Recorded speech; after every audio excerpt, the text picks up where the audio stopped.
Hey everyone, hope you're doing great. Welcome back to my channel. In today's video, we'll dive into what if Deku mastered the Darkhold and corrupted reality. Smash that subscribe button, and be sure to peek at the description below. Let's begin. The world ended in silence. Not the quiet peace of a sleeping city, but the heavy, suffocating silence that follows a cataclysm. It was a silence filled with the ghosts of sound, the memory of screams, the echo of collapsing buildings, the phantom roar of quirks pushed beyond their limits. Ash, thick and gray as a winter shroud, fell like snow, coating everything in a veneer of death. It tasted of concrete dust, burnt plastic, and bitter regret. Izuku Midoriya stood at the epicenter of the silence, a living monument to failure. His body was a tapestry of agony. His left arm was broken in at least 3 places, held together by the sinew of his own stubbornness.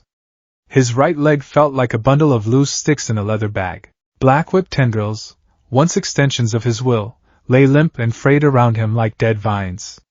The emerald lightning of One for All, his sacred inheritance, was gone. There was no crackle, no hum of power waiting to be unleashed. There was only a profound, hollow emptiness where a sun used to be. He had given everything.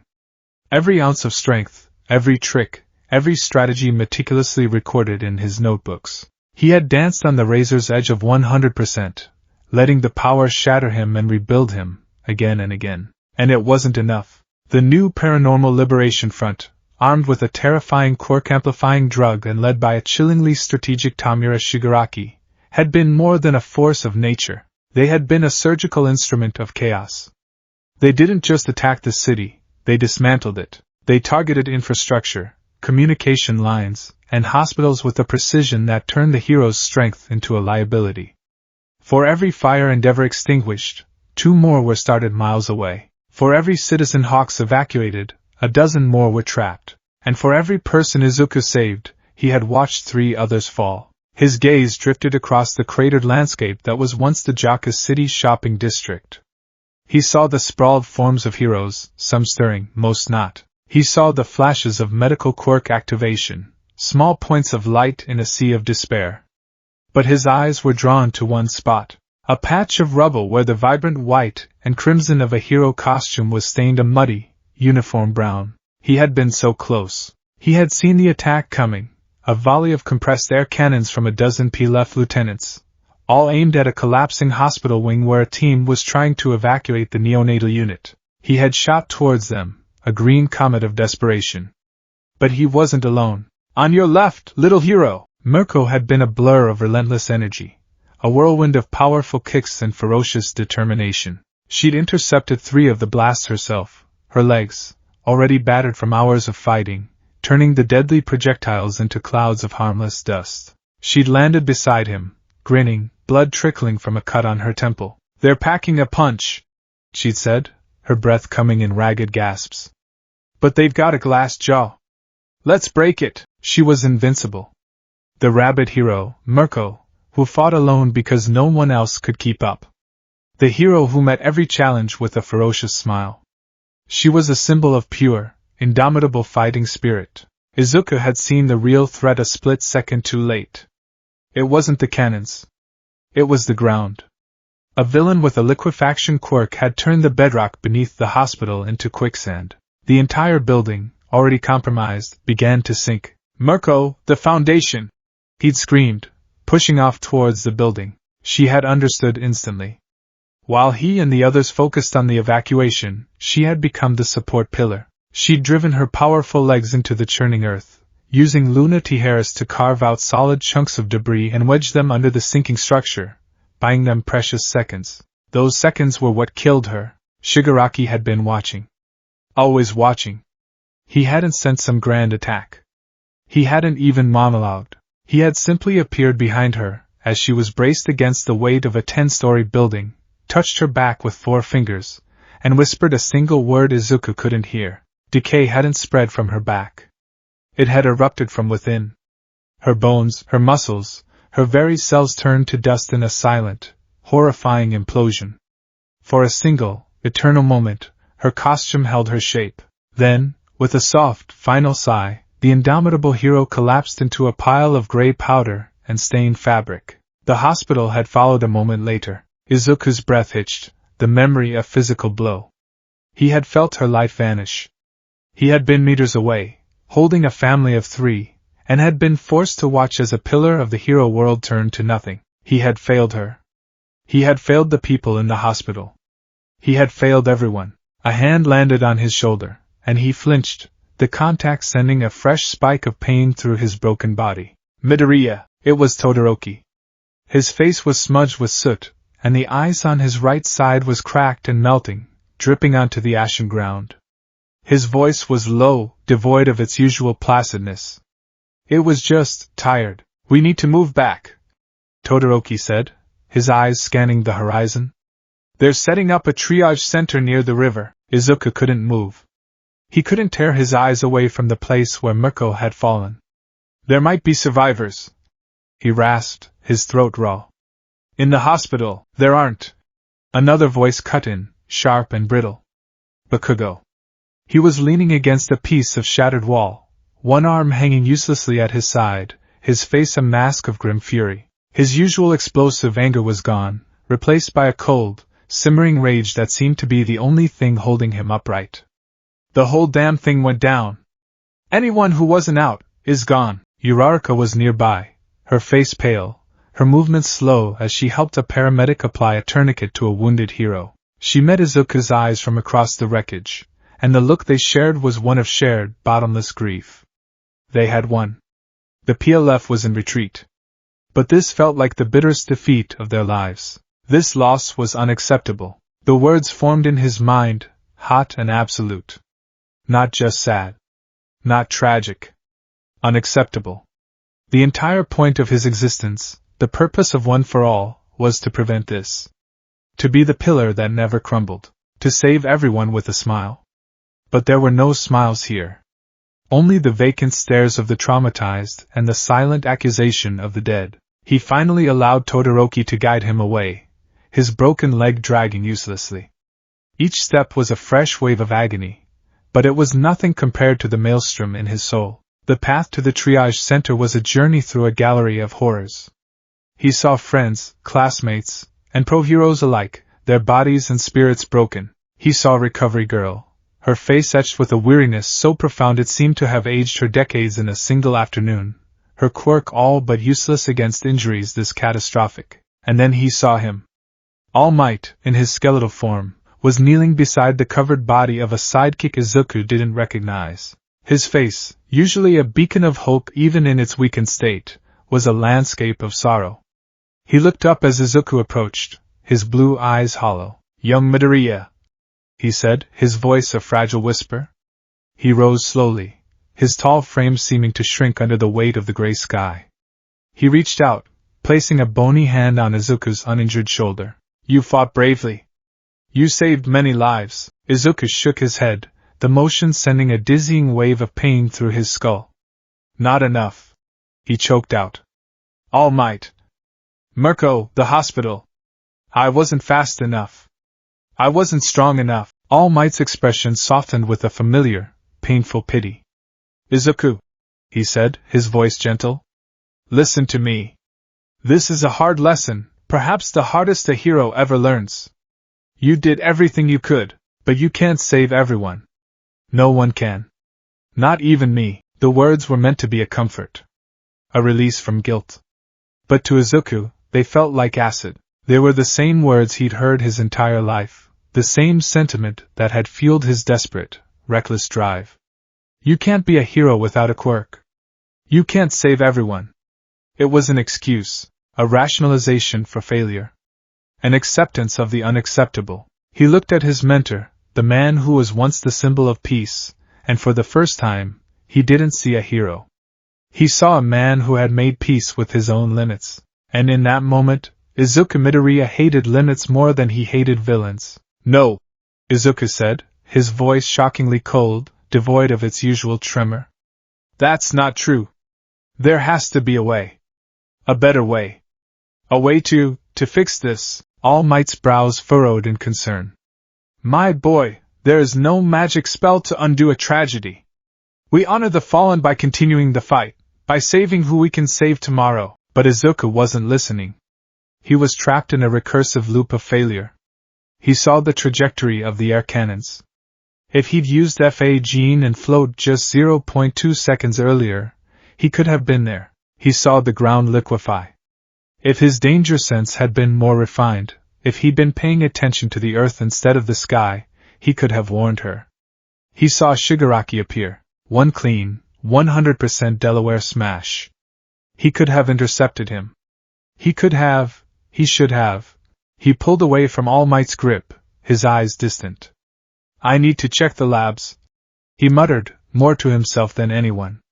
The source of the amplification drug. There might be intel, or survivors. Izuku, wait! All Might called after him.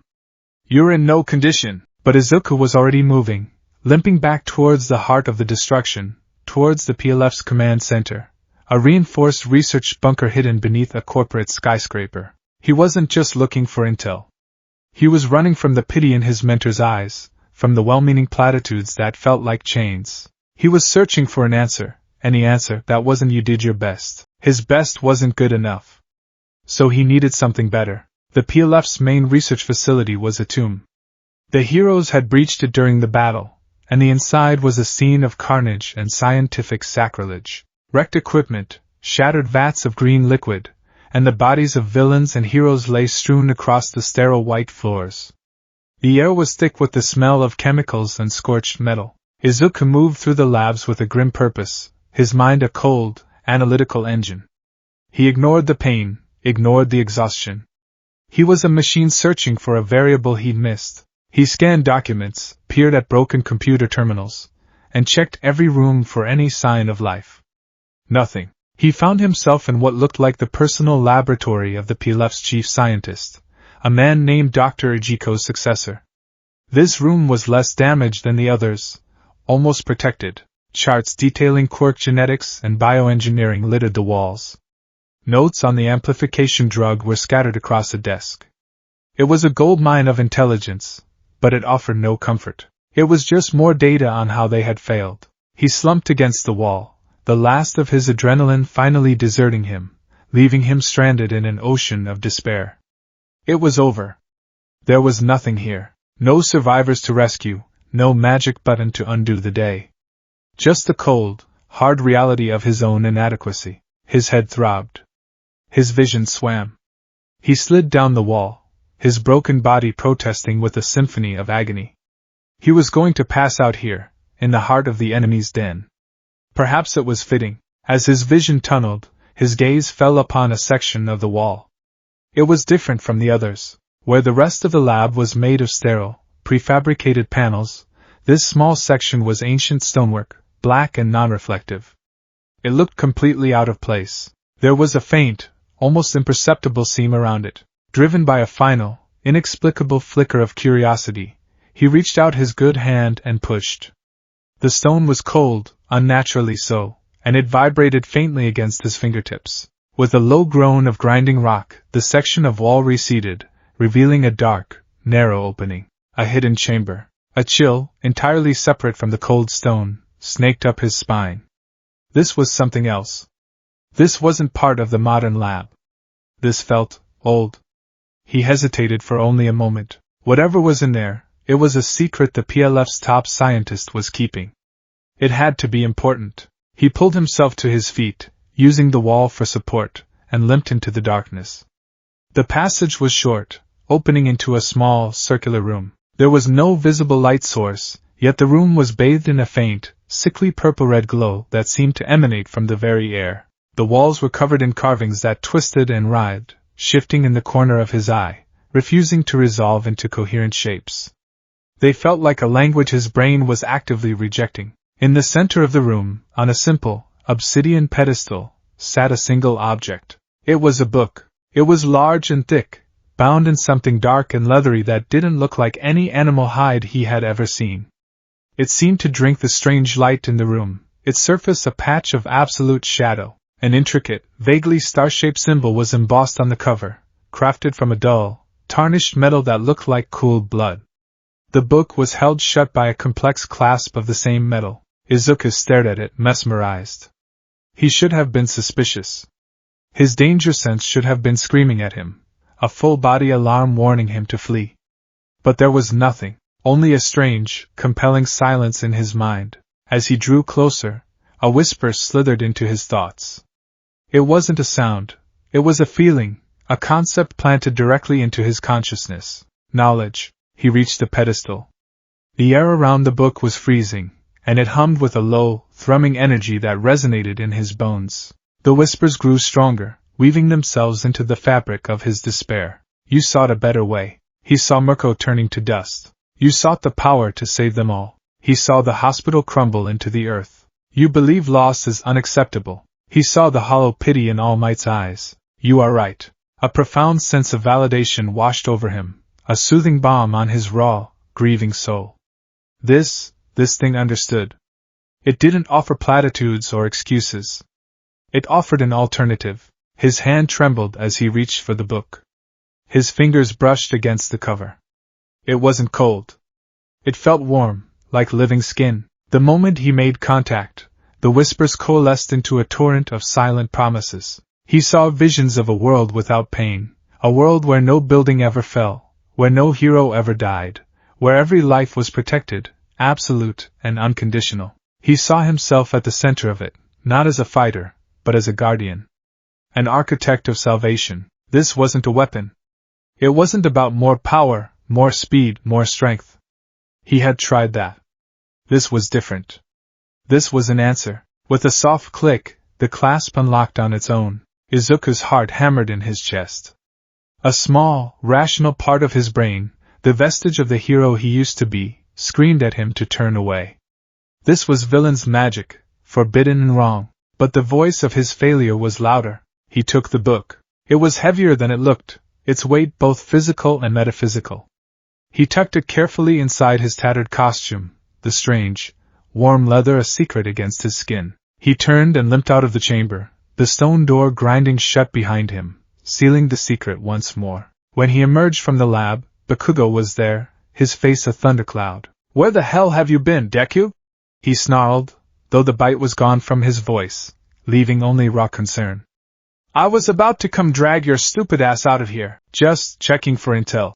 Izuku lied, the words feeling foreign and clumsy in his mouth. He couldn't meet Bakugo's intense crimson eyes. He could feel the book, hidden against his ribs, like a brand. Bakugo grunted, unconvinced. "Whatever. Let's go.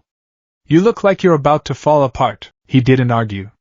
He allowed Bakugo to sling his good arm over his shoulder and help him hobble back towards the triage camp, every step taking him further away from the source of his corruption, and deeper into its shadow. Hours later, Izuku sat on his bed in the Heights Alliance dormitory. The silence here was different. It was the quiet of a house in mourning. No one was talking, no one was watching TV in the common room. They had all returned from the battlefield, been treated, and retreated into their own private spaces to lick their wounds and grieve. Izuku's arm was in a cast, his leg was heavily braced, and his body was a patchwork of bandages. Recovery Girl had done what she could, but his stamina was too depleted for a full healing. The physical pain was a dull, constant hum beneath the surface, but his mind was a silent scream. He stared at the book, which now lay on his all-might-themed comforter. It looked even more alien here, a piece of ancient darkness in a shrine to heroism. He had smuggled it back, hidden in a spare bag, his heart pounding with a strange mixture of terror and exhilaration. For an hour, he just looked at it. He was terrified of it. He knew, on a primal level, that opening it was a line he could never uncross. But the alternative was to accept today, to accept that heroes fail, that people die, and that his dream was a childish fantasy. He couldn't. It was an unacceptable loss. With a deep, shuddering breath, he reached out and opened the cover. The pages were not paper or vellum. They were thin, almost translucent sheets of something dark and fibrous, and they were covered in writing. The script was a chaotic, angular mess of symbols he had never seen before, glowing with the same faint, violet-red light as the chamber. It should have been unreadable, but as he stared at the first page, the symbols began to shift and writhe. They bled into each other, untangling and reforming themselves into words he could understand. It wasn't Japanese, or English, or any language he knew. The knowledge simply appeared in his mind fully formed. The book wasn't a collection of text to be read, it was a direct conduit of information. The title on the first page solidified in his consciousness, The Darkhold. And below it, a simple, declarative statement. The Book of the Damned. The all-saving truth. He felt a jolt of fear, but it was quickly suppressed by an overwhelming curiosity. The all-saving truth. It knew. It understood his core desire. This wasn't a book of villainy. It was a book of solutions. He scanned the table of contents. There were sections on the architecture of reality, the manipulation of living essence, chronomechanics, and other titles that made his analytical mind buzz with a terrifying excitement. This wasn't just magic. This was the source code of the universe. The ultimate notebook for hero analysis. He was hesitant to try anything complex. He needed to start small. To test it. His eyes fell upon a simple chapter near the beginning, Cantrips of Correction. It was filled with small-scale spells, described not as incantations but as manipulations of intent and localized reality. One entry caught his eye. It was called simply the Spell of Mending. The book explained that it was not a healing spell, which worked with biological processes. This was a spell of reversion. It rewrote a small, localized area of space-time to a previous, correct state. It did not heal a wound, it declared that the wound had never existed. His gaze fell to his right hand. On the back of it, pale and puckered, was a scar he knew intimately. The scar from his fight with Muscular, when he had broken his bones over and over to protect Kota. It was a badge of honor, a testament to his self-sacrificial nature. But as he looked at it now, he didn't see honor. He saw a reminder of his own fragility.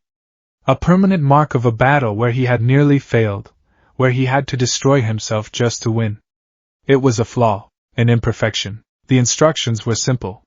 He had to visualize the desired state, his hand, unscarred, and speak the word. The word itself was a dissonant, guttural sound that his tongue felt ill-equipped to produce. He held up his hand, the scar illuminated by the desk lamp. He pictured it as it was years ago, smooth and unblemished. He took a breath, the air feeling heavy and thick. He whispered the word. A strange energy flooded him, entirely alien to the warm, vibrant power of One for All. This was dark, cold, and razor-sharp. It felt like liquid mathematics. A thread of crimson and violet energy, thin as a spider's silk, erupted from his fingertips and coiled around his hand. It wasn't the heroic green lightning he was used to. This was the color of a deep bruise, of a midnight sky moments before a terrible storm. He felt a bizarre tingling sensation on his skin, like pins and needles, but also like his very atoms were being unwritten and rewritten. He watched, breathless, as the scar tissue began to fade. The puckered skin smoothed out, the pale lines vanished, the discoloration receded. It wasn't healing. It was erasing. In 5 seconds it was gone. Completely. He stared at his hand. It was perfect. There was no trace the scar had ever been there. It wasn't a memory. It wasn't a faded mark. It was as if the battle with Muscular had never left a mark on him at all. A slow smile spread across Izuku Midoriya's face. It was not his usual bright, hopeful smile.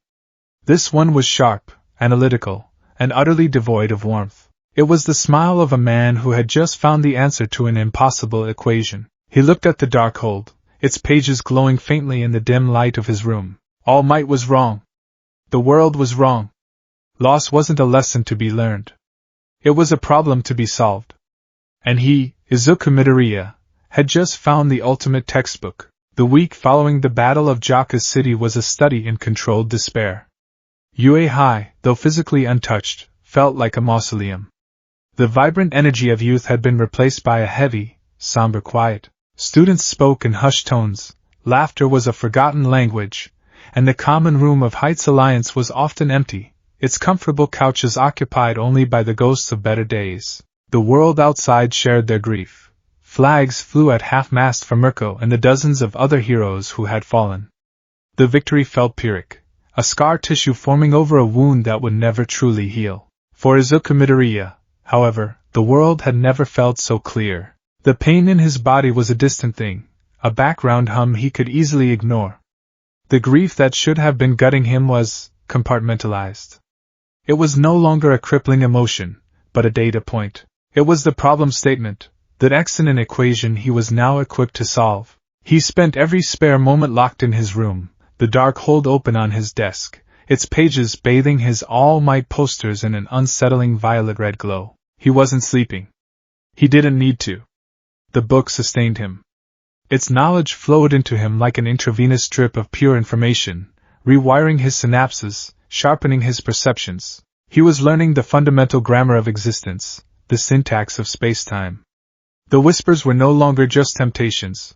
They were his tutors, a constant Socratic dialogue in the back of his mind. They mourned because they believed this is the only possible outcome. The whispers soothed as he stared out his window at his grieving classmates. They accept the premise of tragedy. You don't have to. He began to apply his new knowledge, cautiously at first. The spell of mending had been a proof of concept. Now, it was time for a field test. The opportunity came 3 days after the battle. Izuku was in the common room, feigning rest while actually processing a dozen different arcane theorems. A news report flickered on the television. A minor villain with a gigantification quirk, likely an opportunist trying to capitalize on the chaos, had begun a smash-and-grab at a high-end electronics store downtown. Heroes were en route, but response times were still slow, the system stretched thin. The old Izuku would have been frantic, his mind racing, muttering 1,000 different strategies. He would have felt a desperate urge to rush out, to help, to break himself against the problem until it was solved. The new Izuku simply closed his eyes. He turned his focus inward, to the section of the Darkhold he'd been studying, Principles of Scrying and Observation. The book taught that reality was a tapestry of interwoven threads. With the right knowledge, one could perceive the vibrations of those threads, to see not just what is, but what is about to be. He didn't need a crystal ball or a pool of water. He just needed to listen. The whispers guided him, showing him how to attune his mind to the frequency of the city. For a moment, his senses were overwhelmed. He felt millions of lives, millions of intentions, a cacophony of existence. Then, he focused, filtering the noise, searching for the discordant spike of the villain's quirk. He found it. And he saw. He saw the path the villain would take in his escape. He saw the alleyway he would choose. He saw the precise moment a support pillar on a nearby overpass would be struck, and the chain reaction of damage it would cause to the mourning commuters above. It was a minor incident that had the potential to become a multi-casualty disaster. Izuku opened his eyes. He picked up a burner phone he'd acquired for this exact purpose and sent a single, anonymous text to the Hero Public Safety Commission tip line. Villain incident, 4th and Elm. Suspect will flee east down Sector Gamma alleyway. High risk of collateral damage to Keto overpass, north support pillar at 8:42 a.m. Preemptive reinforcement required. He sent the message and put the phone down, his heart beating with a slow, steady, clinical rhythm. 10 minutes later, the news report updated. The villain had been apprehended without incident. Fat Gum and Rock Lock had been waiting for him in the specified alleyway. More impressively, news anchors praised the foresight of the city's engineering corps, who, acting on a structural integrity warning, had deployed a team to reinforce the Keto overpass moments before the villain's rampage reached it. What could have been a tragedy was now a footnote. 0 casualties. Minimal property damage. A perfect outcome. In the common room, Kirishima let out a sigh of relief. Man, that was lucky. Good to see things are finally going our way for a change. Izuku said nothing.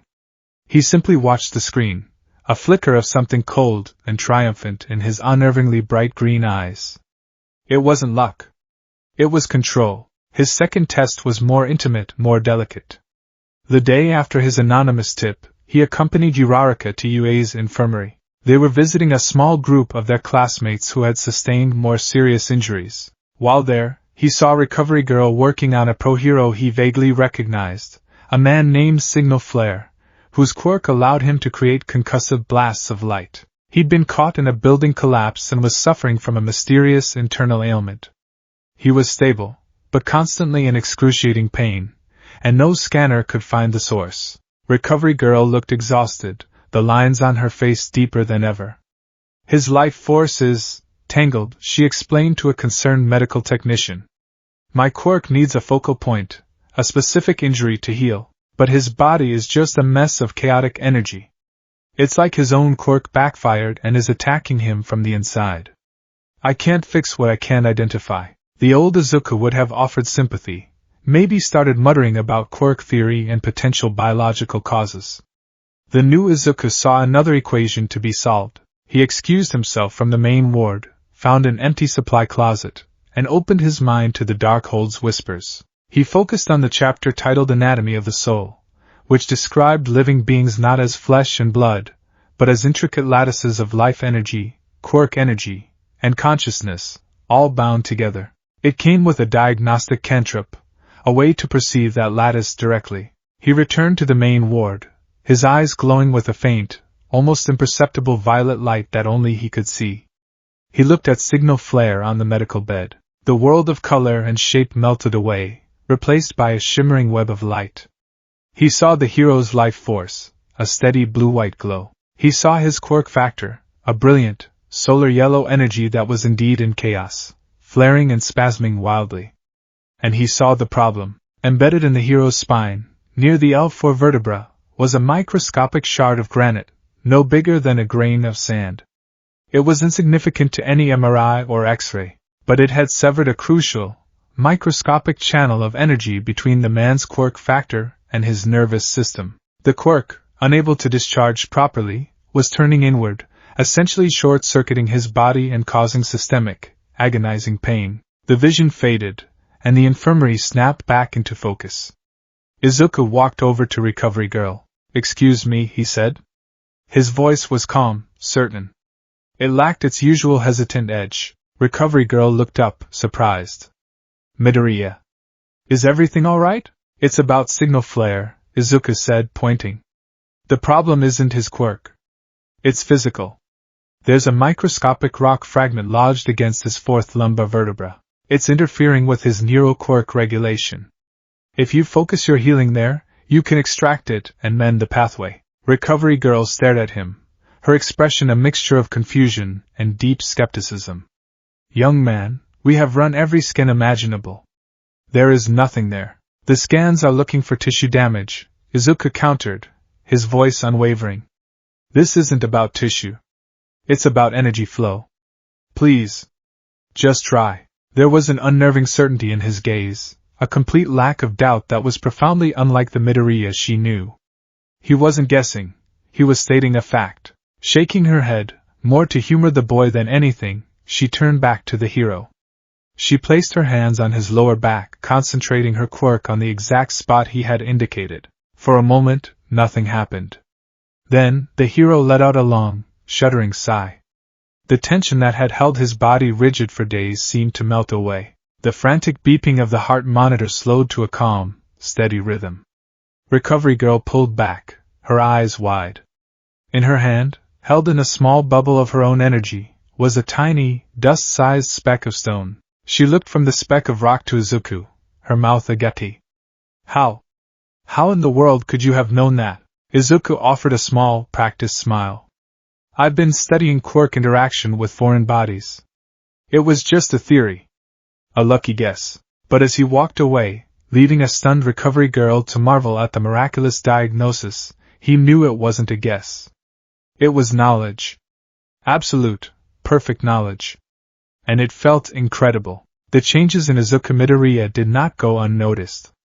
They were subtle at first, easily dismissed as trauma or exhaustion. But as the days wore on, the small oddities began to form a disturbing pattern. It started with the muttering. Or rather, the lack of it. Izuku, the boy whose mind worked so fast his mouth had to run to keep up, had fallen silent. His frantic, analytical streams of consciousness had been replaced by a quiet, unnerving stillness. He would sit in class, not taking notes, but simply observing, his green eyes scanning everything with an intensity that made others uncomfortable. "It's weird, right?" Mina Ashido whispered to Zero during a break. "He's so quiet. It's freaking me out more than if he were crying." His performance in training exercises became flawless to the point of being unnatural. During a complex rescue simulation in one of Cementos' shifting labyrinths, the students were tasked with finding multiple hidden objectives under a strict time limit. Chaos erupted as usual, with teens shouting and struggling to coordinate. Izuku, however, simply stood at the entrance for a full 10 seconds, his eyes closed. Then he opened them and said, "Uraraka, take your team to Sector 3, 3rd level. The target is behind a false wall on the north side. Ida, your team will find your objective in the maintenance tunnels directly below us, but the passage is structurally weak. You'll need to reinforce it as you go. My team, follow me." He didn't consult a map. He didn't analyze blueprints. He just knew. Every instruction was perfect. His team navigated the labyrinth as if they had built it, avoiding every trap and dead end. They finished the exercise in record time, while the other teams were still struggling. When Aizawa asked him to explain his strategy, Izuku's answer was chillingly simple. "I analyzed the structural stress points and acoustic resonance of the arena to deduce the most probable locations for the hidden objectives." It was a brilliant, logical explanation that was also a complete and utter lie. And no one could prove it. Ida praised his incredible analytical skills, but Uraraka felt a small shiver of unease. The boy who spoke wasn't her Deku. Her Deku was brilliant, yes, but his brilliance was born of frantic passion and obsessive hard work. This was different. This was cold, effortless, and absolute. The person most attuned to this wrongness, however, was Katsuki Bakugo. Bakugo's own rage had been tempered by the battle, banked into a smoldering coal of grim determination. He watched Deku with an eagle's eye, his instincts screaming that something was fundamentally broken. He saw the lack of sleep in the dark circles under Deku's eyes, yet noted his perfect performance. He saw the way Deku's gaze would sometimes unfocus, as if he were looking at something far beyond the walls of the classroom. He cornered him in the hallway after the simulation. "What's your deal, Deku?" Bakugo growled, his voice low and dangerous. Izuku turned, his expression placid. "I don't know what you mean, Kaken.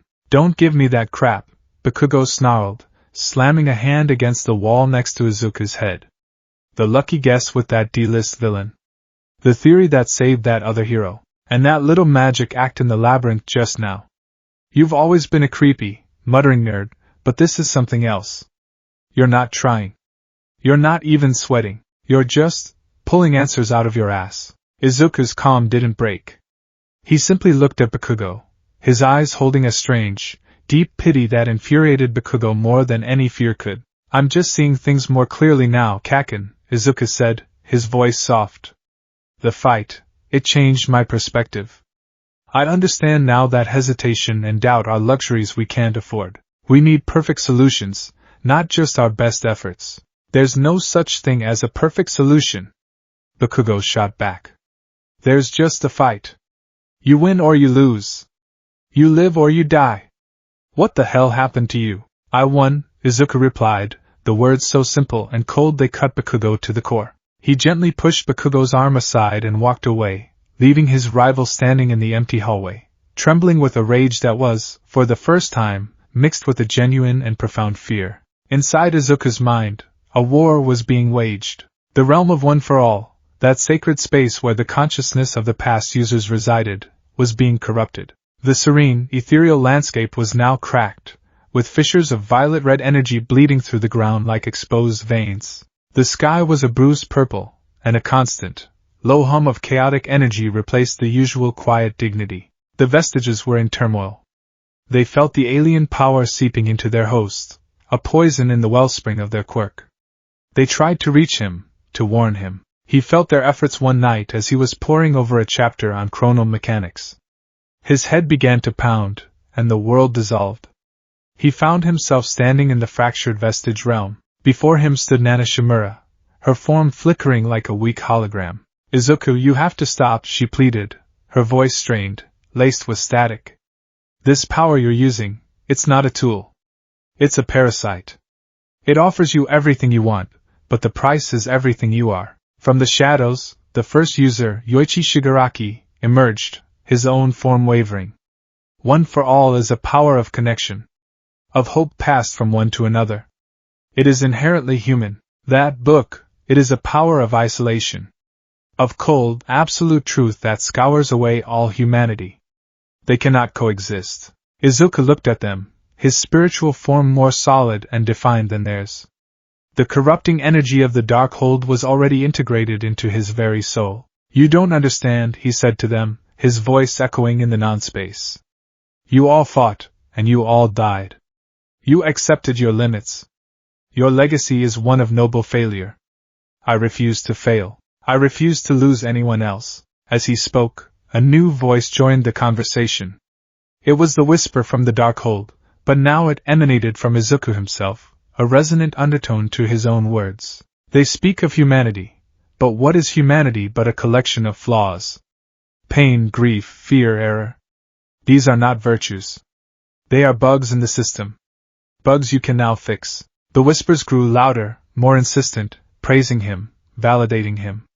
It showed him visions, not just of the past, but of futures that could still be. He saw a future where Shigaraki returned, more powerful than ever, and turned Bakugo to dust before his eyes. He saw a timeline where a new villain appeared and Uraraka fell, her cheerful light extinguished forever. He saw a possible future where All Might's already fragile body finally gave out, and he died, alone and regretful. Each vision was a dagger in his heart, twisting with a single, seductive message: this does not have to be. You have the knowledge. You can prevent it all. You are the true savior, the only one willing to do what is necessary. Nana and Yoichi tried to cry out again, to break through the wall of fear and logic the Darkhold was building around him. But their voices were growing faint, drowned out by the thrumming power of the book. The violet-red light flared, and the vestiges were thrown back, their forms dissolving into the encroaching darkness. Izuku was left alone in the silent, corrupted space, the Darkhold's promises the only comfort he had left. He was not losing himself. He was being perfected. All Might knew. He didn't know the specifics, didn't know about the Dark Book, or the whispers, but he knew something was deeply, fundamentally wrong with his successor. He had heard the stories from the other teachers. Aizawa's grudging admiration for Midoriya's unprecedented tactical acumen. Recovery Girl's baffled report on his miraculous diagnosis. And he had seen the boy himself. He saw him in the cafeteria, sitting alone, not eating, just staring at his classmates with an expression of intense calculation, as if they were pieces on a board. He saw the cold light in his eyes, the absence of the warm, emotional fire that had defined him. The boy who had cried out of empathy, who had broken himself for strangers, was gone. In his place was a calm, efficient, and terrifyingly competent stranger wearing his face. He requested to speak with Izuku that evening. He chose the place where their journey had begun, the now clean Dagoba Municipal Beach Park. The sun was setting, casting long shadows across the sand, painting the sky in hues of orange and purple. It was a place of hope, of new beginnings. All Might hoped it might spark something of the old Izuku. Izuku arrived on time, his posture perfect, his expression unreadable. He wasn't wearing his school uniform, but a simple dark sweatshirt and pants. He looked less like a teenage hero in training and more like an off-duty surgeon. Young Midoriya, All Might began, his voice trying for a gentle, mentorly tone. Thank you for meeting me. I've been worried about you. There's no need to be, Izuku replied, his voice flat. My physical recovery is ahead of schedule, and my academic performance has improved. There is no cause for concern. The clinical response set All Might on edge. This isn't about your performance, my boy. It's about you. You seem distant. Everyone has noticed. The battle was hard on us all. There's no shame in struggling. I'm not struggling, Izuku stated simply. He looked out at the ocean, at the waves rolling onto the shore in their endless, predictable cycle. For the first time in my life, I feel like I'm not. The path forward has never been clearer. All Might took a step closer, his skeletal form seeming frail against the vastness of the sea. And what path is that? Your classmates tell me your strategies are flawless. Recovery Girl says you're making impossible diagnoses. A perfectly timed anonymous tip stopped a disaster downtown. These aren't just improvements, Izuku. They're unnatural. Izuku finally turned to face him. The setting sun glinted in his eyes, and for a terrifying instant, All Might thought he saw a flicker of reddish-purple deep within their green depths. A profound, instinctual dread, colder and sharper than any fear he'd felt facing All for One, seized him. What's natural is failing, Izuku said, his voice dropping to an unnervingly quiet register. What's natural is watching your friends die because you weren't strong enough, or fast enough, or smart enough. What's natural is Mirko turning to dust. I'm no longer interested in what's natural, All Might. I'm interested in what works. The cold finality in his tone was a physical blow. This wasn't a traumatized boy lashing out. This was a statement of principle. A new doctrine. All Might felt his heart sink. He had passed his power to this child, but something else, something ancient and terrible, had taken root in his soul. What have you done? All Might whispered, the question full of a dawning horror. What have you gotten yourself into? Izuku's expression softened, but it was not the empathy All Might knew. It was the condescending pity of a higher being explaining a simple concept to a child. He took a step towards his mentor, the man he once worshipped, and placed a hand on his shoulder. The touch was cold. Don't worry, All Might, he said, his voice a placid, terrifying promise. I've finally figured it out. The real meaning of being a symbol. It isn't about smiling through the pain. It's about removing the possibility of pain altogether. He looked his mentor in the eye, his own gaze clear, steady, and utterly alien. I'm never going to let anyone get hurt again. The world held its breath. In the 2 weeks since the Battle of Jakku, a fragile, limping sense of normalcy had begun to reassert itself. Memorials were erected, reconstruction crews worked double shifts, and the news cycle had moved on to dissecting the political fallout. For most, the trauma was beginning to scab over, a painful memory that would eventually become a scar. For Izuku Midoriya, it was a period of intense, secret education. His room at Heights Alliance had transformed. The All Might memorabilia was still there, but it now seemed like relics from a forgotten religion. The room's true altar was his desk, where the Darkhold lay perpetually open. He no longer read it, he absorbed it. The arcane geometry of its passages rearranged his thoughts, teaching him to see the world not as a collection of people and objects, but as a complex, flowing river of cause and effect, of possibility and probability. He was the silent watchman of the city. At night, while his friends slept the fitful sleep of the traumatized, Izuku would sit cross-legged on his bed, his mind cast out across Muzurufa like a net. He would use the scrying techniques, now refined, to feel the pulse of the metropolis.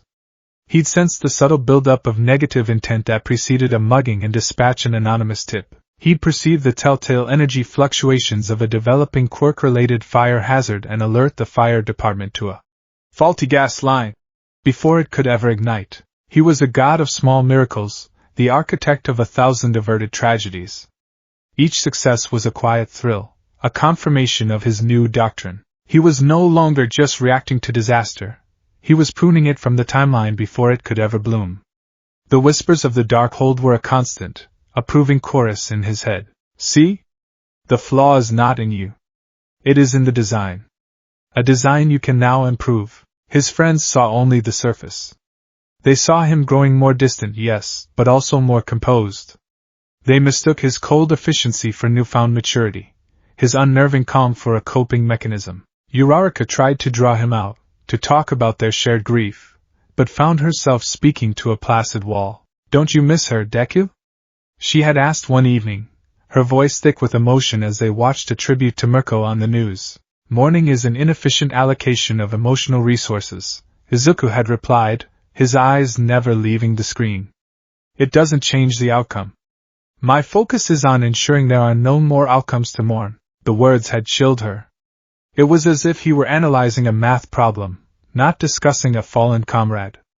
She retreated, leaving him to his silent, lonely vigil. He was saving the world, one tiny, perfect intervention at a time, and he had never felt more alone. The point of no return came on a Tuesday. It was a clear, crisp autumn morning. Izuku was in his room, monitoring the city's energy flows, when he felt it. It started not as a tremor, but as a deep, discordant hum in the very fabric of reality, a vibration his normal senses couldn't detect, but which his Darkhold-attuned mind felt like a scream. A deep, tectonic stress line, one that seismologists had labeled as dormant for centuries, was about to rupture directly beneath the city. It wasn't a villain.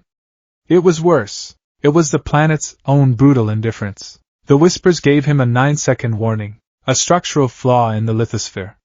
Probability of catastrophic failure, 99.8%. Estimated magnitude, 8.9, 9 seconds. Not enough time to warn anyone. Not enough time to evacuate.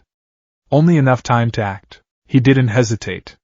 He smashed his window with a flick of his wrist, the glass shattering without a sound as he used a minor cantrip to silence the impact. He launched himself into the air, a combination of one for all and float, rocketing towards the city center. Black whip tendrils, no longer just black but shot through with pulsing veins of sickly violet, erupted from his arms, anchoring him to buildings as he moved. Then, the world broke. The ground bucked like a living beast. A soundless shockwave of pure force ripped through the city, followed by a deafening, grinding roar that was the sound of a civilization tearing apart. Skyscrapers swayed like drunken giants. The asphalt on the streets split open, revealing deep, hungry fissures. The symphony of the city was replaced by a singular, deafening chord of panic and destruction. For the first few minutes, Izuku was magnificent. He was a whirlwind of perfect efficiency. He used danger sense, now amplified to an almost omniscient degree, to perceive every falling piece of debris, every snapping power line, every collapsing floor. He was no longer just a hero. He was a human supercomputer running a disaster simulation in real time. Sirius, reroute west. The bridge at Kanto is about to collapse. He yelled into his comms, his voice cutting through the panic chatter. Team Edge shot. 20 civilians trapped on the rooftop of the Maruto building. The water tower will fall in 60 seconds. Endeavor, the gas main at Sector Gamma is compromised. A single spark will level 10 city blocks. He was everywhere at once, a green and violet blur against the gray, dust-filled sky. He caught a falling bus with a net of black whip. He used a precise St. Louis smash to vaporize a collapsing crane before it could hit a crowded plaza. He evacuated an entire office building in under a minute. He was saving hundreds, thousands. He was doing the impossible. And it still wasn't enough. The disaster was too big, too widespread. For every life he saved, a dozen more were in peril. His perfect precognition was a curse, showing him 1,000 tragedies unfolding simultaneously, forcing him to make 1,000 horrific choices.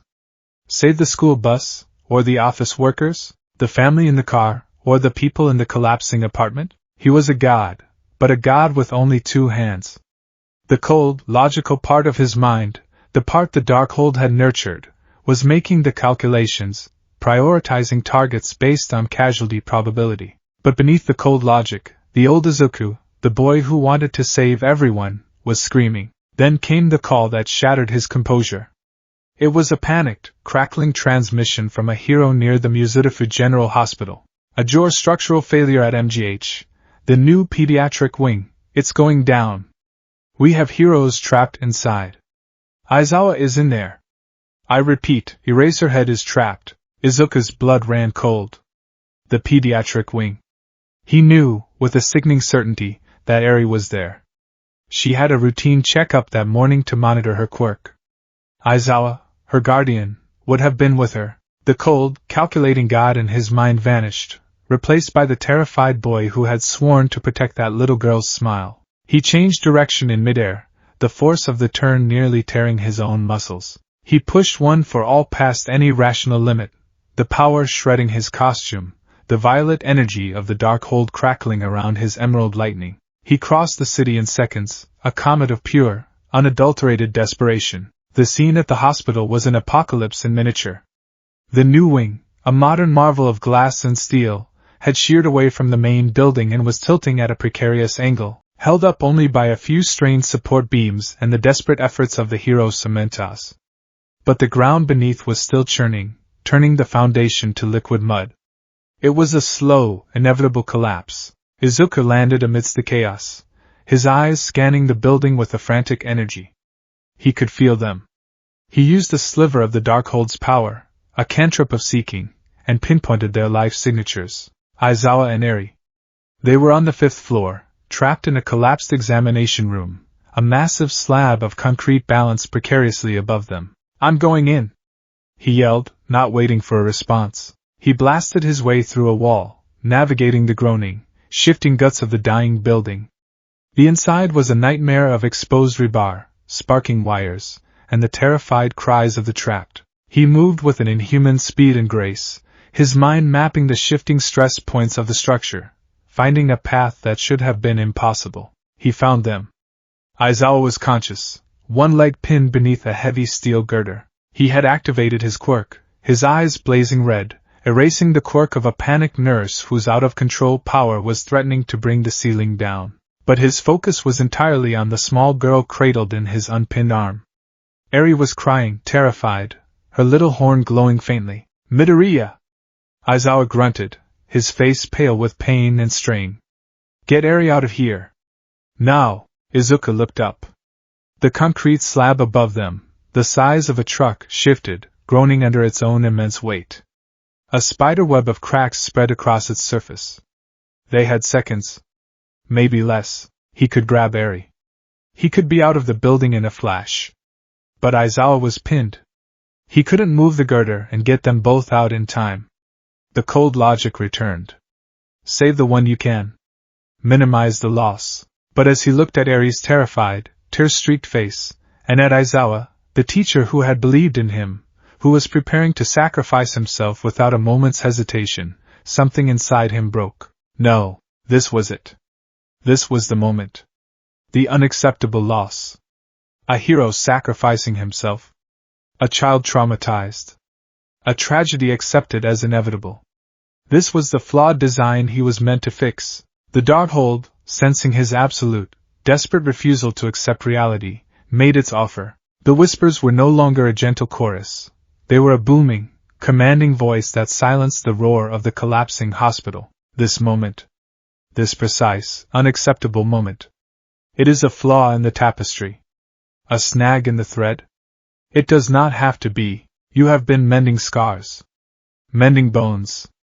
Now mend time itself. The power is not just to see. The power is to revise.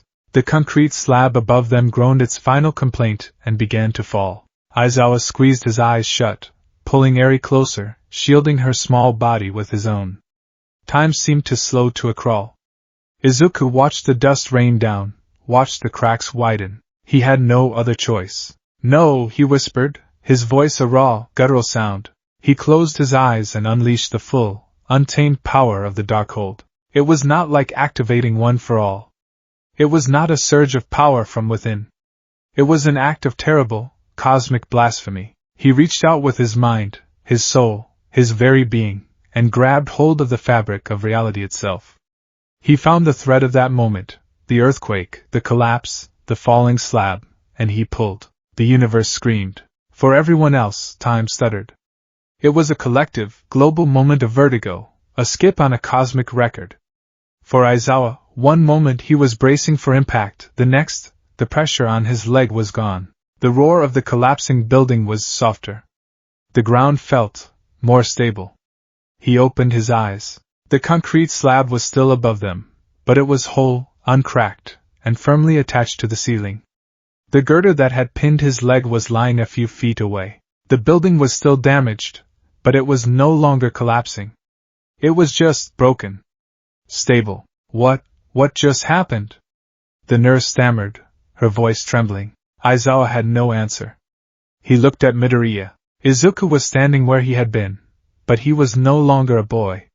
For a split second, Aizawa didn't see his student. He saw a terrifying, majestic being of green and violet energy, his form indistinct, his eyes burning with the light of dying stars. He saw reality itself bending around him, warped and distorted like a heat haze. Then the vision was gone, and it was just Midoriya, kneeling on the ground, his body trembling violently, his breath coming in ragged, painful gasps. For Izuku, that single second had been an eternity of horror. When he pulled on that thread of reality, he had seen what lay behind the tapestry. He had seen the source code of the universe, a blinding, chaotic storm of creation and destruction, and he had seen the things that lived in the seams, in the gutters of existence.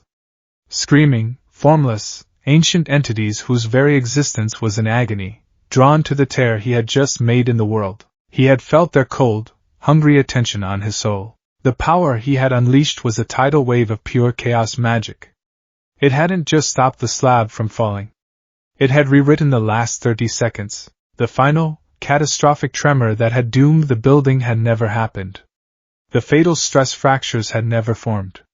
The foundation had held just long enough. He had looked at an F on his test paper and had simply erased it, writing in an A. He pushed the cosmic horror from his mind, shoving it down into a deep, dark box. He focused on the result. Aizawa was alive. Eri was safe. He had done it. He had faced an impossible, unwinnable scenario and had won. A profound, terrifying clarity washed over him. The cost, the glimpse into the void, was irrelevant.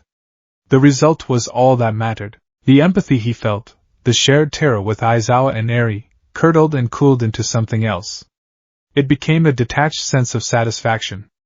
A successful procedure. The patient was saved. The warmth in his soul, the fire that had driven him to weep for others, had been quenched, replaced by the cold, clean logic of a god. He got to his feet, his body feeling strangely light. "We need to get out of here," he said, his voice flat, devoid of the relief it should have held. He lifted the debris blocking their path with an effortless telekinetic gesture, a new trick the book had taught him, and cleared a path. They emerged from the broken hospital into the dust-choked daylight.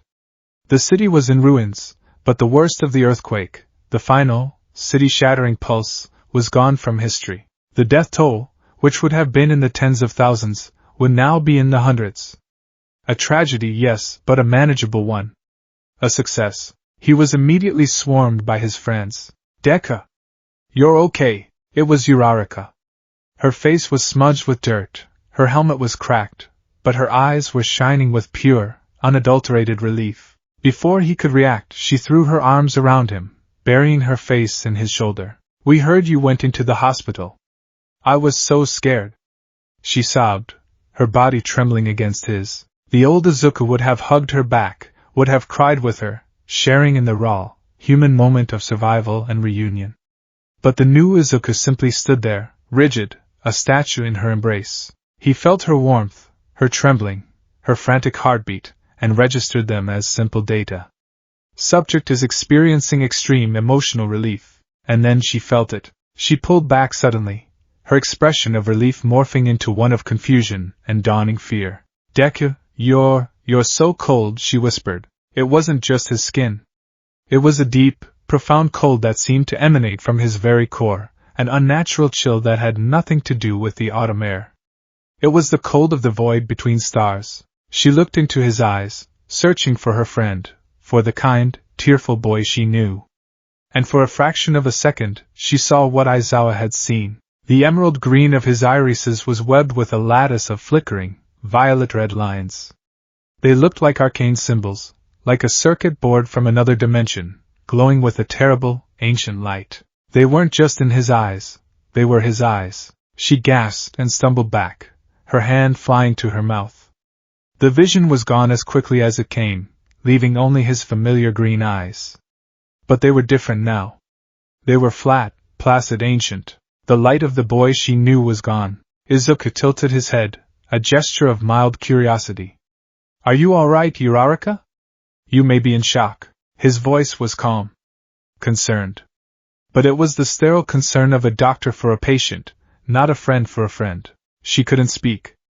She just stared at him, at the stranger wearing her best friend's face, a terrible seed of fear planting itself in her heart. He had saved them. He was the hero of the day, but she knew, with a certainty that chilled her to the bone, that in the heart of that collapsing hospital, they had lost something precious. They had lost Izuku Midoriya, and she was terrifyingly, utterly alone in realizing it. The month after the Great Kanto quake was not called a period of recovery. It was called the Golden Age. It began subtly, a series of ripples spreading from the epicenter of Izuku's grand revision. The global stock markets, predicted to collapse, stabilized and then soared to unprecedented heights. Miraculously, a series of back-channel diplomatic talks resolved a dozen long-simmering international conflicts. A revolutionary clean energy source, developed by a reclusive scientist who had been struggling for decades, was suddenly perfected and shared freely with the world. There was no more hunger. There were no more wars. In Japan, the changes were more intimate, more profound. The crime rate, which had skyrocketed after the Paranormal Liberation Front's rise, did not just drop, it vanished. One by one, then in droves, villains began walking into police stations. They didn't surrender in defeat. They came in with serene, placid smiles, confessing to every crime with a gentle, detached clarity, as if describing the actions of a stranger. They expressed remorse, but it was a shallow, learned remorse, devoid of the gut-wrenching guilt that accompanies true change. They were simply corrected. The news reports became monotonous hymns of positivity. A construction crew finished a new hospital a year ahead of schedule with 0 workplace accidents. A notoriously dangerous stretch of highway saw no collisions for a month straight. The weather was uniformly pleasant. Every day was a perfect 72 degrees with a light, refreshing breeze. The apex of this new era of peace came 3 weeks after the quake. A team of heroes, acting on a calm, anonymous tip, found Tamura Shigaraki. He wasn't in a secret lair, plotting the world's destruction. He was sitting on a bench in a public park, under a cherry blossom tree that was blooming beautifully out of season. He was sketching the landscape in a charcoal notebook. He looked up at the squadron of heavily armed heroes, led by a wary endeavor, and offered them a soft, guileless smile. The horrific scars on his face seemed fainter, his dry, cracked skin now smooth. His eyes, once burning pits of nihilistic rage, were as calm and empty as a clear blue sky. "Can I help you, gentlemen?" he asked, his voice soft, melodic. He had no memory of All for One, no memory of his hatred, his crusade of destruction, or the family he had decayed. His name, he told them, was Tenko Shimura. And he liked to draw birds. He was placed in a minimum security facility, where he spent his days painting lovely, tranquil landscapes, a perfect model of rehabilitation. The world celebrated the final, bloodless end to their greatest threat. The world was safe. The world was peaceful. The world was perfect. And it was a living nightmare. Ochako Uraraka sat at her family's dining room table, a genuine, printed-out bank statement clutched in her hand. The numbers on it were staggering. Her father's construction company, once perpetually on the verge of bankruptcy, had just landed a series of massive, ludicrously profitable government contracts for the city's reconstruction. An anonymous benefactor had also invested a fortune into the company, citing their strong ethical core. They were not just solvent, they were wealthy beyond her wildest dreams. Her parents sat across from her, their faces glowing with a placid, untroubled happiness. "Isn't it wonderful, Ochako?" her mother said, her voice a pleasant, unvarying hum. "All our worries just gone. We don't have to struggle anymore." "Your mother's right," her father added, sipping his tea. "It's like a miracle. Everything just fell into place. We can finally relax." This was it. This was the reason she had become a hero. The single, driving motivation of her life was to see this exact scene, her parents safe, secure, and happy, their faces free from the lines of financial worry. She had fought, bled, and pushed herself to the brink for this moment. So why did her stomach feel like it was full of cold, heavy stones? She looked at her parents' smiling faces and saw a terrifying emptiness behind their eyes. The struggle was gone, yes. But so was the fire. The passionate drive her father used to have when talking about his work, the fierce, protective love in her mother's eyes when she worried about their future. It was all gone. It had been replaced by this, contentment. A shallow, frictionless bliss that felt utterly alien.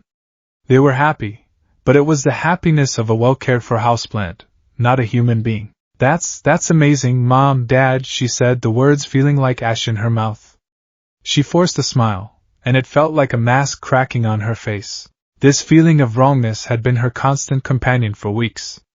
It had started with the coldness she'd felt from Deku after the quake, the flicker of arcane light in his eyes. Since that day, the world had been repainted in a palette of muted, pleasant colors, and she felt like the only one who remembered the vibrant, chaotic, painful hues of before. In class, she found her own ambition fading.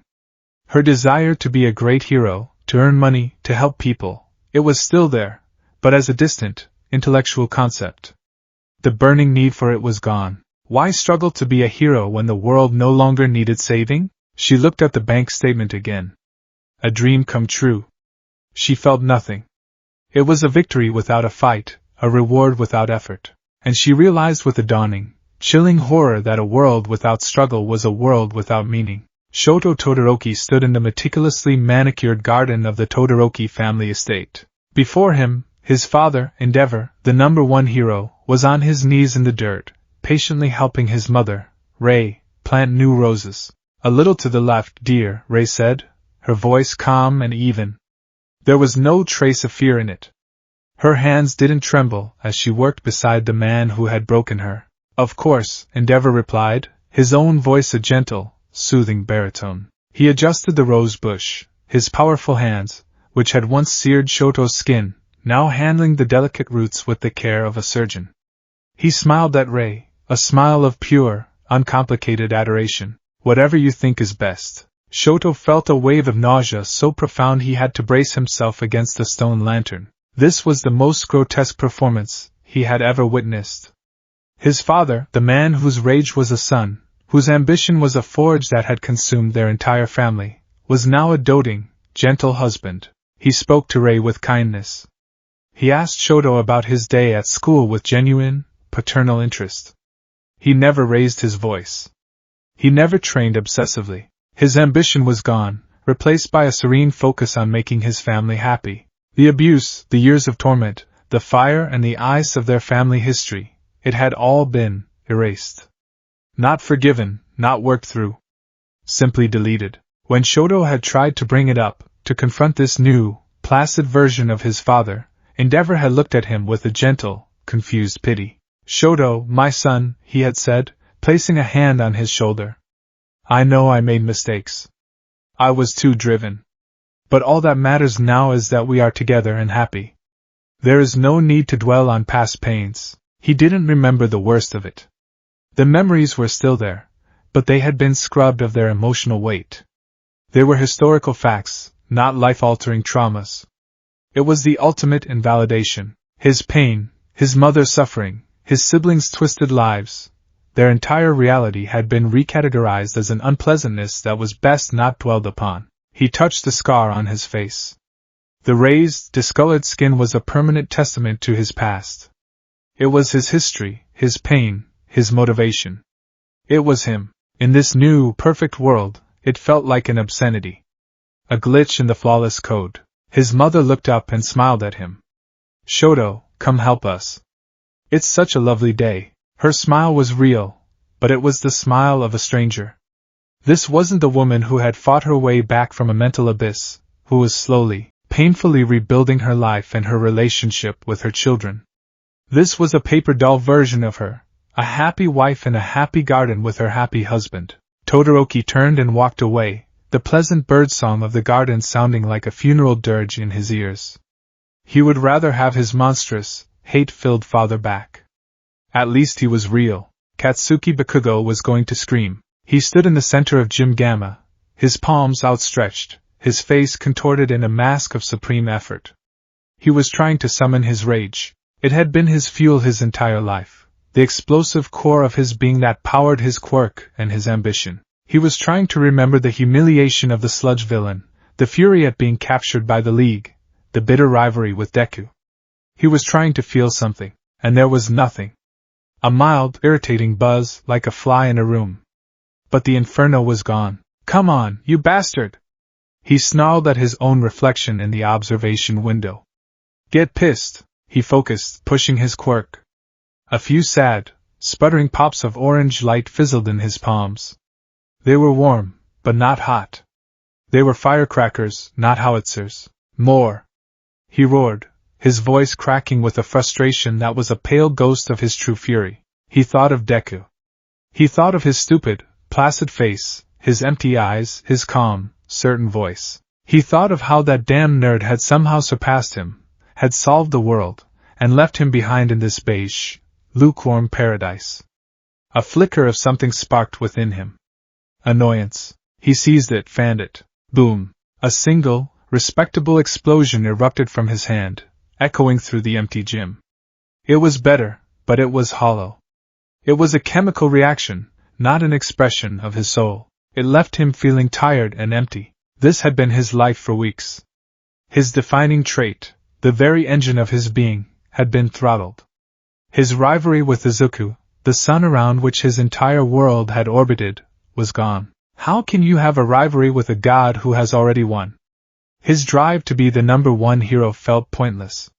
Why be number one in a world that didn't need heroes? He tried to spar with Kirishima, but his friend's usual manly passion had been replaced by a friendly, non-competitive spirit. Todoroki refused to fight at all, retreating into a shell of cold observation. The entire school, the entire world, had been declawed. He slammed his fist into the padded wall, the impact dull and unsatisfying. He wasn't Bakugo anymore. He was just a guy who could make small, warm explosions. The castration of his spirit was the most profound and intimate violation he could imagine. They hadn't just defeated him. They had made him boring. He slid down the wall, his head in his hands, a single, terrifying thought echoing in the new silence of his mind. Where is Deku? What has he done to us? The architect of paradise was rarely seen. Izuku Midoriya had excused himself from most classes, with a special dispensation from a compliant Principal Nizu, citing advanced independent hero analysis. The truth was far more complex. His room was no longer a room. To an outside observer, it was still a simple student dorm. But to Izuku's chaos-infused senses, it was the nexus of a new reality. It was a library of impossible geometry, a loom where he wove the threads of fate, a conductor's podium from which he directed the symphony of mankind. He sat in the center of the floor, his body still, his eyes closed. The Darkhold floated in the air before him, open, its pages turning slowly on their own. The violet-red light from the book did not just illuminate the room. It was the room. The walls were fluid, covered in flowing, living equations that represented crime rates, weather patterns, economic models, and the emotional states of 7 billion people. He saw reality as code, a flawed, chaotic program full of bugs and inefficient subroutines. Pain, grief, hatred, ambition, struggle, these were not essential parts of the human experience. They were glitches, errors that led to system crashes like war, crime, and tragedy. And he was the ultimate programmer, the divine debugger. He reached out with his mind, his consciousness a vast, distributed network across the planet. He felt a flicker of intense road rage in a taxi driver in New York. He didn't stop him. He simply isolated the rage subroutine in the man's neurochemistry, edited the variable from uncontrolled to mild annoyance, and compiled the changes. The driver took a deep breath and let the other car merge. A potential accident, a potential death, averted. He sensed a surge of despair in a young woman in Paris who had lost her job. He didn't give her a new one. He accessed her emotional state, and gently pruned the despair branch, grafting on a feeling of placid hopefulness. She stopped crying and decided to take a pleasant walk in the park. A suicide, a universe of pain for her family, erased from the timeline. He was a gardener, patiently tending the garden of humanity. He pulled the weeds of negative emotion, trimmed the overgrown branches of ambition, and ensured every plant received just the right amount of placid, happy sunlight. He was not a tyrant. A tyrant rules through fear, seeking power for himself. Izuku sought nothing. He was a caretaker, a shepherd protecting his flock from the wolves of their own flawed nature. He had not enslaved them. He had liberated them from the burden of their own destructive free will. He truly, deeply believed he had created paradise. He had ended all suffering. He had fulfilled his promise. He had saved everyone. The whispers of the Darkhold were his constant companions, no longer a separate entity, but his own internal monologue, the voice of his new, divine reason. They are safe. They are happy. This is the all-saving truth. This is your victory. He was aware of the anomalies. The small pockets of resistance. Uraraka's fear. Todoroki's cold withdrawal. Bakugo's sputtering rage. He saw them as residual bugs in the system. Their powerful wills, their deep-seated traumas, their unique quirks. They were acting as anchors to the old, flawed reality. They remembered the scars. He didn't see it as a threat. He saw it as a final programming challenge. He was reluctant to edit them directly. Some part of the old Izuku, buried deep beneath the layers of chaos magic, held him back. He would not violate his friends. Not yet. He would simply have to make his paradise so perfect, so utterly and completely safe, that their resistance would fade naturally. They would see the truth eventually. They had to. Mirio Togata was phasing. It was something he did when he needed to think, a habit he developed to find a little peace and quiet. He would sink into the floor of his dorm room, the world above fading into muffled silence. But for the past few weeks, something had changed. As he passed through the solid matter of the building, he saw things. Before, it had just been darkness. Now, when he became intangible, his senses perceived a different layer of reality. He saw the physical world as a gray, ghost-like shell, and running through it, like a vast, impossibly complex nervous system, was a web of pulsing, violet-red energy. It flowed through the walls, the floors, the air itself. It connected everything and everyone. When he looked at his classmates through the walls, he could see the energy flowing into them, calming their emotional states, subtly guiding their actions. He had phased through Izuku's door once, out of a growing sense of unease. What he saw had made him rematerialize in his own room, gasping and shivering. He hadn't seen a dorm room. He had seen the heart of the web, a blinding sun of chaos energy with his friend, Izuku, sitting serene and untouched in its very center. He knew something was terribly wrong. He was intangible to the world, and that, somehow, was making him intangible to the change. He remembered the fear and chaos of the earthquake. He remembered the fierce, passionate determination on his friends' faces. He remembered a world with sharp edges. He sought out the others who seemed to remember. He found Uraraka first, sitting alone in the common room, staring blankly at the ever-pleasant news. He saw the fear in her eyes, the same fear he felt. He sat with her, and they talked in low whispers. He told her about the web of light. She told him about the coldness, the empty eyes, the soulless perfection. Todoroki found them there. He didn't speak at first, just stood and listened, his mismatched eyes full of a chilling, analytical dread. When they finished, he spoke one word. Endeavor. He then described the horrifying theater of his new family life. The last piece of the puzzle slammed through the door of the common room an hour later. It was Bakugo. His face was pale, his eyes wild with a caged frustration. He looked at the three of them, sitting together in the quiet room, and a flicker of recognition passed through him. You feel it too, don't you? He rasped, his voice raw. No one needed to ask what it was. The silence was their answer. The world's been put on mute, Bakugo growled, pacing like a caged wolf. Everyone's walking around like a damn zombie with a smile pasted on their face. There's no fight left in anyone. It's wrong. All of it. It's safe, Uraraka whispered, the words sounding like a curse. It's what we've always fought for. A world without villains, without disasters.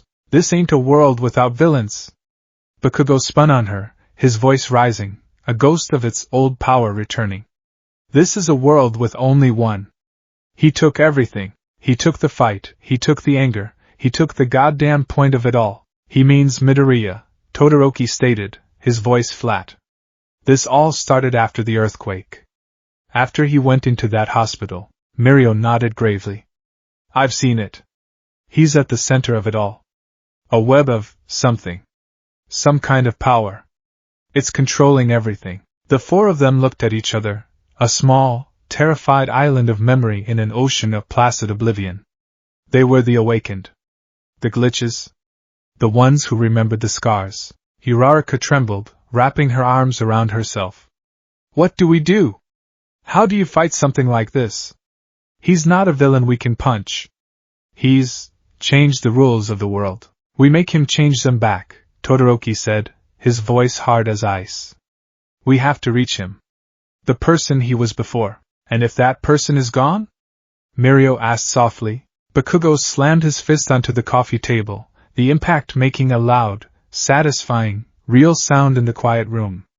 For the first time in weeks, a spark of his true, defiant rage lit his eyes. Then we drag him back from whatever hell he's crawled into, he snarled. We find the source of this power. We break it.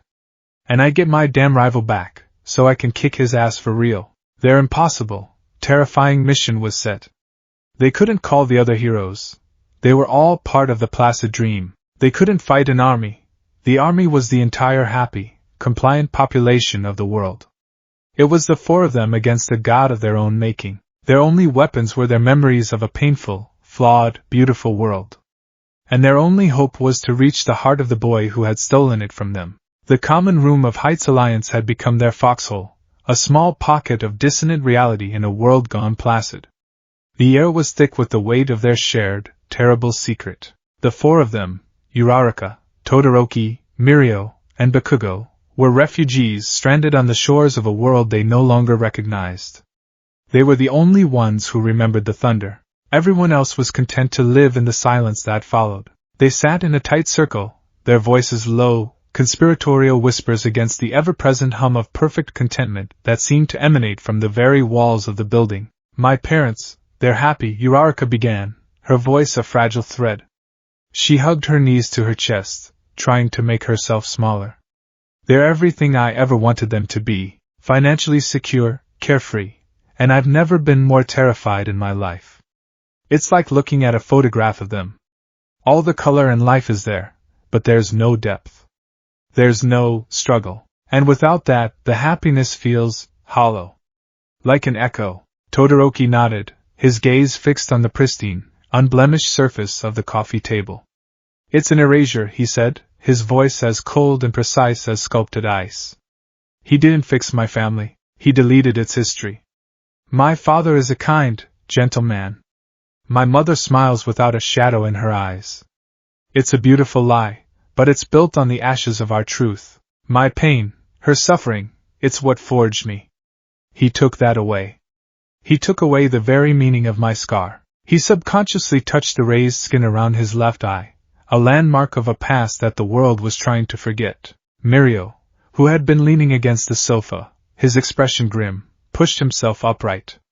It's more than just feelings and memories, he said, his voice heavy with the burden of what he had seen. It's physical. It's everywhere. A web of violet-red energy, a nervous system laid over our reality. I can see it when I phase. It flows from a single point, Midoriya's room, and plugs into everyone. It's calming them, guiding them. It's like he's put the entire world on a low-dose sedative. The image was horrifying, clinical. It turned their abstract sense of wrongness into a concrete, terrifying mechanism. They were puppets in a grand, benevolent play, and only they could see the strings. He castrated the world, Bakugo spat, the words torn from his throat with a raw, guttural fury. He was pacing the length of the room, a caged animal whose cage was the entire planet. That damn nerd looked at everything that makes us us, the anger, the ambition, the goddamn fight, and called it a mistake. He didn't save us. He lobotomized us. He slammed his fist into his open palm, and a weak, pathetic fizzle of sparks was the only result. The gesture was a perfect metaphor for his state, all the fury, none of the fire. I don't know what that thing is wearing Deku's face, but we have to kill it. We can't kill him, Bakugo. Uraraka cried, her head snapping up. It's still Deku in there. It has to be. He's just lost. He did all of this because he wanted to save everyone. His heart is in the right place, even if his mind... She trailed off, unable to finish the thought. His heart is the problem, Todoroki countered quietly. His desire to save everyone was the vulnerability. The opening this power needed to get in. They fell into a heavy silence, the sheer, insurmountable scale of their problem pressing down on them. They were four teenagers against a reality-bending god who had already won. A god who, in his own twisted way, loved them and believed he was protecting them. How could they fight that? We need help, Mirio said finally, breaking the quiet. We can't be the only ones. There has to be someone else with a strong enough will, a deep enough connection to the old world. All the pro-heroes are part of it, Uraraka murmured.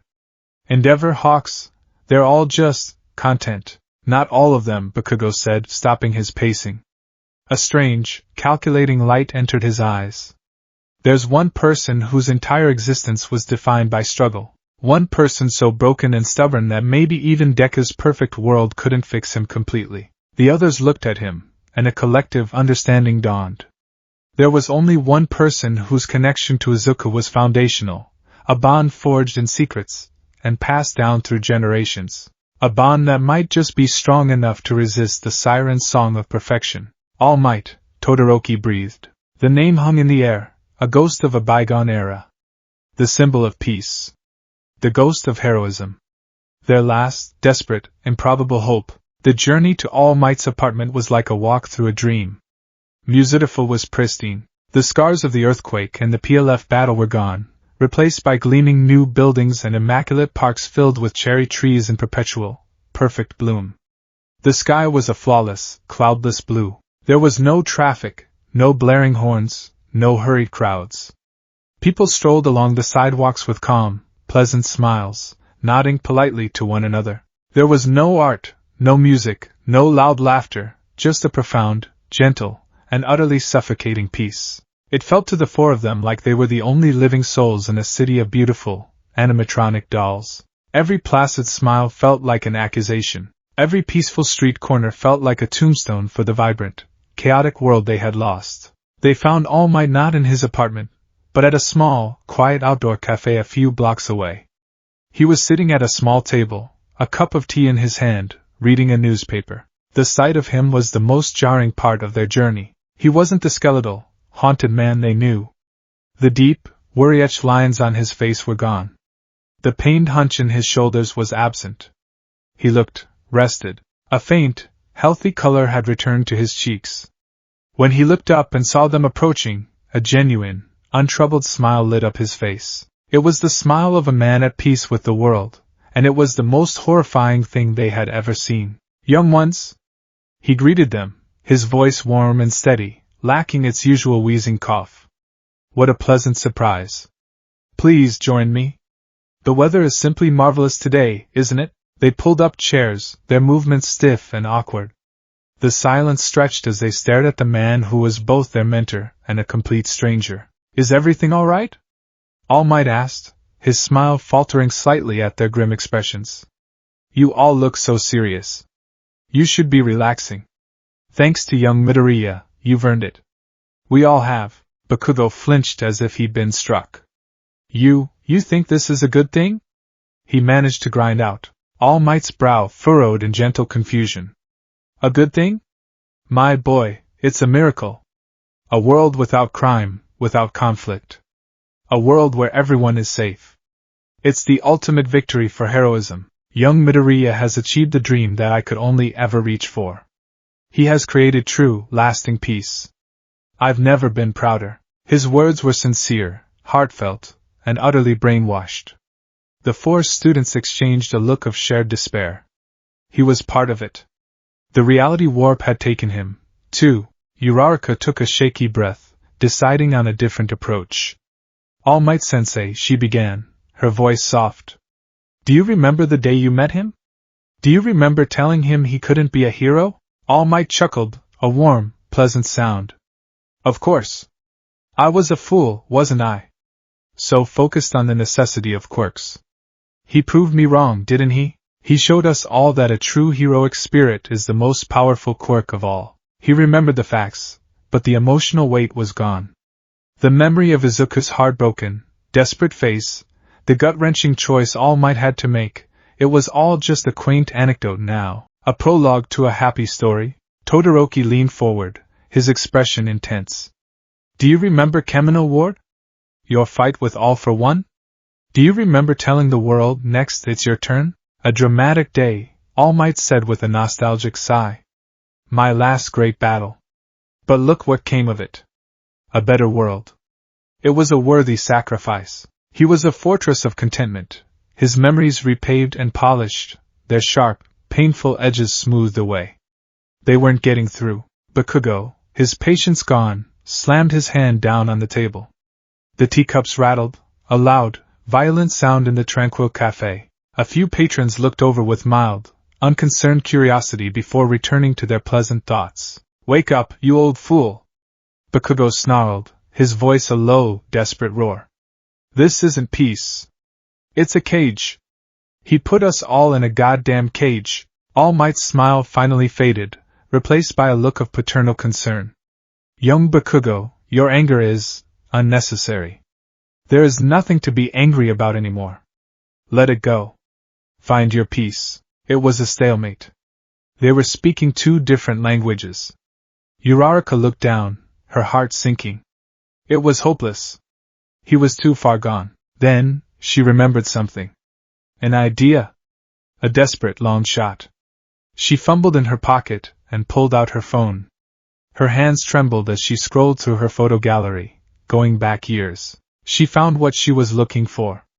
She stood up, walked around the table, and placed the phone in front of All Might. On the screen was a photograph taken by a news helicopter during the UA Sports Festival. It was a picture of the victory ceremony. In the center, on the first-place podium, was a young Katsuki Bakugo, snarling and thrashing, bound in chains and muzzled like a wild animal. On the second-place podium stood Todoroki, his face a mask of cold fury, half of it coated in his own ice. And on the third Izuku, his arm in a cast, his fingers broken and bandaged, looking up at them both with an expression of fierce, painful determination. It was a picture of their pain. Of their struggle. Of their flawed, messy, violent, and glorious beginning. It was everything this new world was not. All Might looked at the photo.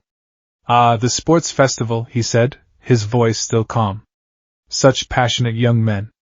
It's good to see how far you've all come, how much more peaceful you are now. But his eyes lingered on the image. His smile began to twitch.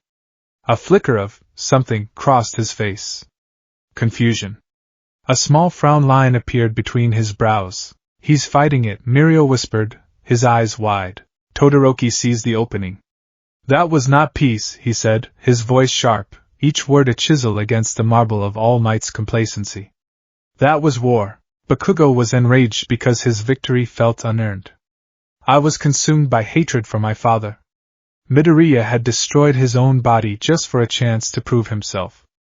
That pain was real, All Might. It was the fire that made us who we are. Don't you remember the heat? The heat. All Might murmured, his gaze locked on the photo. He put a hand to his temple, as if a sudden headache had struck him. It was so much. The reality code, Izuku's benevolent program, was fighting to maintain control. It flooded his mind with feelings of peace, with images of the perfect world. It's better now. That pain is gone. Be happy, be proud. But the bond between All Might and Izuku, the sacred inheritance of one for all, was a deeper, older code.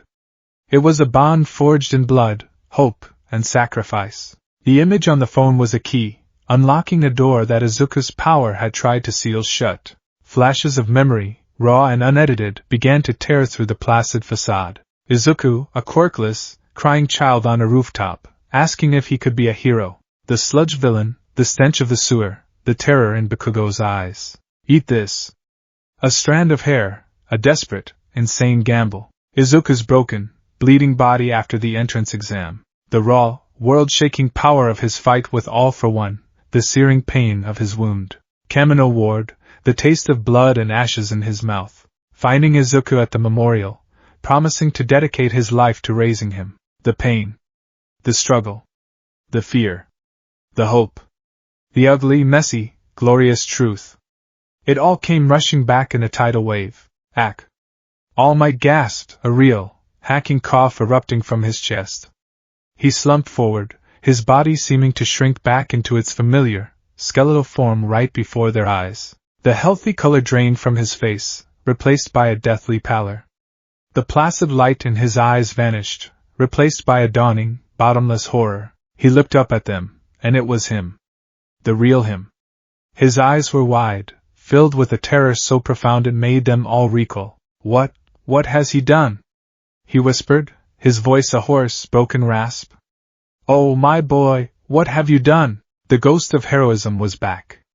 And he was horrified by the paradise he had woken up in. They rushed him away from the cafe, away from the placidly staring dolls, and found a secluded spot in a deserted alleyway, one of the few places in the city that still felt real, with its grime and shadows.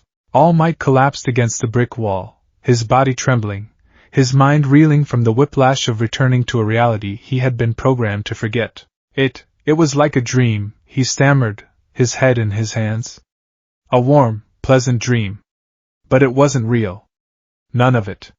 He took away the pain, but he took away the truth with it. He looked at his own hands, thin and frail. He even tried to heal me. To erase my wound. The source of my weakness. How is this possible? Uraraka asked, her voice shaking. No quirk can do this. Not on this scale. All Might looked up, his eyes filled with a dreadful, ancient knowledge. This is not a quirk, he said, his voice low and grave. This is something older. Something darker. There are stories, legends passed down in whispers through the lineage of One for All. Texts that the Hero Commission keeps buried. They speak of artifacts of immense power, things that predate quirks, that operate on the fundamental laws of the universe itself. He took a deep, ragged breath. They speak of a book. A grimoire bound in flesh and written in a language of pure chaos. It has many names in the old texts. The Book of Sins. The Shuddering Tome. But its true name is the one that was always spoken with the most fear. He looked at the four students, his eyes burning with the weight of his revelation. The Darkhold. The name landed with a physical weight, a word of profound and terrible power. It is said to be a book of ultimate knowledge, All Might continued, his voice barely a whisper. It grants its reader the power to rewrite reality, to reshape the world to their will. But it is a sentient, malevolent thing. It doesn't give power, it invests it. It finds a host with a powerful, noble desire and offers them the perfect way to achieve it. It twists their good intentions, their love, their compassion, into instruments of control. It convinces its master that they are a savior, while it slowly devours their soul and uses them as a key to unlock this reality for the things that live on the other side. Mirio's face went pale as he remembered the screaming, formless things he'd imagined Izuku seeing. The things in the seams of existence. All Might nodded grimly. The book's author. Its source. An ancient, demonic entity. The book is its foothold. Midoriya, my boy, he hasn't conquered reality. He has become its jailer, and the book is his warden. A heavy, dreadful silence fell over the alleyway. The true nature of their enemy was finally clear. They were not fighting their friend. They were fighting a cosmic parasite that was wearing him like a suit. So I was right, Bakugo growled, his voice dangerously low. We have to kill it. No! All Might insisted, finding a new strength in his horror. If you try to fight him, you'll be fighting reality itself. He could erase you from existence with a thought, and even if you could harm him, you might be harming the boy inside. The book's power is tied to its master. Izuku is the source, the battery for this entire illusion. So what do we do? Uraraka asked, her hope dwindling. How do we fight a book? We don't fight the book. We don't fight the god, All Might said, his eyes finding each of theirs in turn. A flicker of the old symbol of peace, the strategist, the beacon of hope, returned. We fight for the prisoner. The real Izuku Midoriya is still in there. I know he is. The vestiges of One for All are fighting. His own soul is fighting. It's why you four were able to wake up. Your bonds with him were too strong, too real, for the book to completely overwrite. You are the glitches in his perfect world. He pushed himself up, leaning heavily on the wall, but his voice was firm. You cannot win with power. He is power itself. You must win with truth. With memory. You must get past his defenses, find him, and confront him with the one thing his new philosophy cannot comprehend. And what's that? Todoroki asked. All Might looked at them, his face a mask of grim determination. The beautiful, painful, glorious imperfection of being human. You have to remind him that the scars are not flaws to be erased. They are proof that we have lived, that we have fought, and that we have survived. You must reach the boy who believed that, before the book taught him to believe in a world without scars. Their path was set. It was no longer about reversing the change. It was a rescue mission. A battle for a single soul, with the fate of reality as the battlefield. Our target is the book, All Might declared. It is the anchor of his power. If we can sever his connection to it, we might be able to break the spell. We can give the real Izuku a chance to fight back. Bakugo clenched his fists, and this time, a small, defiant pop of a genuine explosion sparked in his palm. It was weak, but it was real. It was his. All right, he snarled, a feral grin spreading across his face for the first time in a month. Let's go save that damn nerd from himself.